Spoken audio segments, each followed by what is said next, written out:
আসসালামু আলাইকুম সবাইকে। চলে আসলাম আজকে একটি ছোট্ট ভিডিও ব্লগ নিয়ে আপনাদের সাথে। আমি ফাল্গুনী আক্তার লন্ডন থেকে আপনাদের পাশে আছি।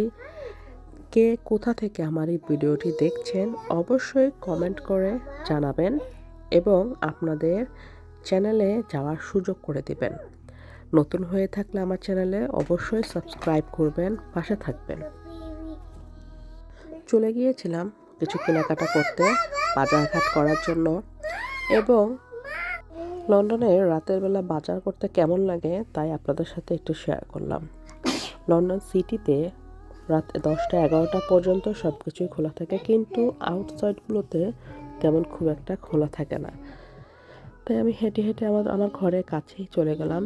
বাংলাদেশি শাকসবজি যাই পাওয়া যায় সেগুলো টুকটাক আনার জন্য। অনেক দাম, অনেক এক্সপেন্সিভ লন্ডন সিটির ভিতরে। আর এগুলো হচ্ছে ফ্রিজিং করে রাখা মাছ, বরফ দিয়ে একটু লং টাইমের জন্য সংরক্ষণ করে রাখা হয় এইভাবে মাছ। তো আমি এখান থেকে কিছু মাছ নিলাম, বড় রুই মাছ নিলাম, সেটা আবার কাটার জন্য মেশিনে দিয়ে দিয়েছি, সেটাই কাটা হচ্ছে। তো বাহিরে যেহেতু গিয়েছি, বাজার টুকটাক করেছি, কিছু না খেয়ে আসলে তো হয় না। তাই একটা পিৎজা রেস্টুরেন্টে গেলাম। এখানে শুধু পিৎজা আইটেমই পাওয়া হয়, তাই এখান থেকে আমি একটা চিকেন পিৎজা অর্ডার দিলাম। সাথে তো দেখতেই পাচ্ছেন বিভিন্ন ধরনের ক্যাপসিকাম, পেঁয়াজ, পিৎজা এগুলো দিয়ে বানানো হয়েছে, বেশ খেতে সুস্বাদু।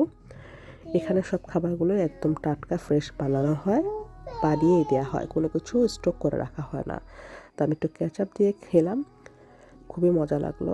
আমার ইচ্ছে ছিল ভিডিওটা আরও সুন্দর করে করব, কিন্তু যে আমার মেয়ে ছোট, তার জন্য ক্যামেরা ধরা যায় না, সুন্দর করে ভিডিও করা যায় না।